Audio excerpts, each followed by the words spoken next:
Hello all. ఈరోజు వీడియోలో Ramzan start అయిపోయింది. ఇక కొన్ని రోజులు పోతే పండగ కూడా వచ్చేస్తుంది. రోజుకి కొద్ది కొద్దిగా హోమ్ క్లీన్ చేసుకుంటున్నాను. అంతా ఒకేసారి చేసుకోవాలంటే చాలా ఇబ్బందిగా, కష్టంగా ఉంటుంది. నేను ఒక్కదాన్నే చేసుకోవాలి కాబట్టి. ఇక చాలా రోజులైంది వీడియో షూట్ చేసి అని చెప్పి ఇలా వీడియో షూట్ చేసుకుంటున్నాను. కొద్దిగా బిజీగా ఉండి వీడియో షూట్ చేయలేకపోతున్నాను. ఇక దీని గ్యాస్ కింద అలా పేపర్ పెట్టుకుంటూ ఉంటాను. ఏదైనా పొంగినా కానీ దాని మీద పడుతూ ఉంటుంది. క్లీన్ చేసుకోవడానికి చాలా ఈజీగా ఉంటుంది. లేదంటే టైల్స్ జిడ్డు జిడ్డుగా అయిపోతుంటాయి. ఈ పేపర్ వారానికి ఒకసారి తీసేస్తే ఈజీగా వచ్చేస్తుంది. మనకు కూడా నీట్గా ఉంటుంది. ఈ మధ్య నేను తీయలేదు, దాని మీద గమనించలేదు, అందుకు అతుక్కొని పోయింది. చాలా ఇబ్బందిగా అయిపోయింది. ఇక క్యాలెండర్ ఉంటే ఇంట్లో అది వేస్ట్ అయిపోయింది. పోయిన సంవత్సరంది వేస్ట్ ఎందుకు చేయాలని చెప్పేసి ఇలా యూస్ చేసేస్తున్నాను. ఎంతైనా మన ఆడోళ్ళే, ఏది వేస్ట్ చెయ్యరు. ఇది పేపర్ పెట్టుకుంటే చాలా బాగుంటుంది. ఎక్కువ గలీజ్ కాదు, నీట్గా ఉంటుంది. ఎప్పుడైనా తీసేయవచ్చు.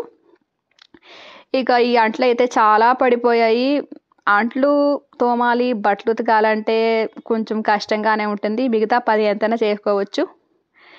ఇక నేను గోడల దగ్గర నుంచి కడిగేస్తాను. అంటే మా ఫ్యామిలీలో అంటుంటారు, చీపురు పట్టుకొని గోడలు అలా రుద్దేస్తుంటావు, నీకు ఓపిక ఎక్కువ, నీకు ఇది ఎక్కువ అది ఎక్కువ అని చెప్పి అంటుంటారు. నాకు ఏదైనా కానీ నీట్గా ఉండాలి. మన ఇల్లు మనం శుభ్రం పెట్టుకోకపోతే ఎవరు పెడతారు? అది అందుకని చెప్పేసి ఏదైనా కానీ తొందరగా చేసేయాలి నాకు పని. ఎక్కువ గలీజ్ చేసుకోవడం నాకు అసలు ఇష్టం ఉండదు. ఇల్లు నాకు చాలా నీట్గా ఉండాలి. ఇక అలాగే సర్ఫ్ వేసుకొని ఇలా టైల్స్ మొత్తం కడిగేస్తాను. చల్లగా ఉంటుంది, అలాగే నీట్గా ఉంటుంది. గోడల దగ్గర నుంచి కడుక్కొని వస్తే గోడల మీద చాలా డస్ట్గా, చాలా దడ్డిగా ఉంటుంది. ఎప్పుడో ఒకసారి అంటే పండగకు ఒకసారి, 6 నెలలకు ఒకసారి, 2 నెలలకు ఒకసారి అలా కడిగేస్తే నీట్గా ఉంటుంది. పండగ రోజనే కాకుండా. చూసారా, ఈ టైల్స్ మొత్తం ఇలా శుభ్రంగా కడిగేస్తాను. సర్ఫ్ వేసినప్పుడు చాలా జాగ్రత్తగా ఉండాలి, కాళ్ళు జారుతాయి. ఇలా మొత్తం శుభ్రంగా కడిగేస్తాను. కడిగేసిన తర్వాత తుడిచేస్తే నీట్గా తొందరగా ఆరిపోతుంది. ఎక్కువ టైం పట్టదు. ఇక ఇల్లంతా, గోడలంతా ఇలా క్లీన్గా కడిగేసాను. ఇది బ్లాకెట్, డబుల్ బ్లాకెట్. చలికాలంలో చాలా బాగుంటుంది. కప్పుకోవడానికి వేడిగా, వెచ్చగా ఉంటుంది. కానీ ఉతికేటప్పుడు దేవుడు గుర్తొస్తాడు. డబుల్ బ్లాకెట్ చాలా బరువుగా ఉంటుంది. ఇది నీళ్ళలో వేయంగానే ఓవర్ నైట్ నానబెట్టేసి ఇక మార్నింగ్ టైం నీళ్ళలో తీసేస్తే సరిపోతుంది. 10-15 సార్లు నీళ్ళలో తీస్తే క్లీన్గా ఉంటుంది. ఓపిక లేదంటే 4-5 సార్లైనా తీసుకోవచ్చు. మనకి నీట్గా కావాలంటే మన ఇష్టము. ఇది నీళ్ళలో వేసి 2 కాళ్ళతో తొక్కాలి. అక్కడ పడిపోతానేమో అని చెప్పేసి ఒక కాలుతో తొక్కుతున్నాను. దాంట్లో మురికంతా బయటకు వచ్చేస్తుంది. ఇది కూడా క్లీన్గా ఇంకా జాడించేసి ఎండలో వేసేసాను. చూసారా, ఎండ అయితే విపరీతంగా మాడిపోతుంది. అట్లాగా ఎండ చాలా ఎక్కువగా ఉంటుంది. ఎండాకాలం వస్తే చాలా చిరాకుగా ఉంటుంది. తప్పదు కదా.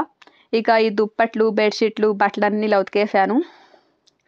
ఇవి ఎండకి ఆరిపోయి ఇలా అప్పడంలా ఎండిపోయి కింద పడిపోయాయి. మాకు ఇదంతా ఎండ ఫుల్గా ఉంటుంది. చూసారా, ఈ బ్లాకెట్ కూడా ఎండకి బాగా ఎండిపోయింది. బాగా ఎండిపోయేలాగా ఆరిపోయేలాగా చూసుకోవాలి. లేదంటే అందులో వాసన వచ్చేస్తుంది, ముగ్గ వాసన. అది లేకుండా నీట్గా ఆరబెట్టుకోవాలి. ఇక్కడ మాకు రోడ్డు పక్కనే ఇల్లు.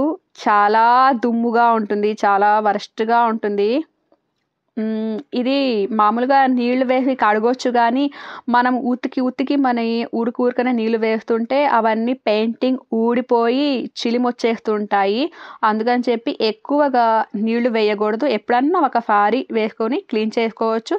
ఇంకా వారానికి 15 రోజులకు ఒకసారి ఇలా తుడుచుకుంటే బెటరు. అది కాక మనం నీళ్లు వేసేటప్పుడు బయట రోడ్డుకి పోయి వాళ్ళ మీద పడుతుంది. మళ్ళీ తెలిసిందే కదా, రభస అయిపోతుంది. ఇలా పని చేసేటప్పుడు మూతికి మాస్క్ కంపల్సరీగా వేసుకోవాలి.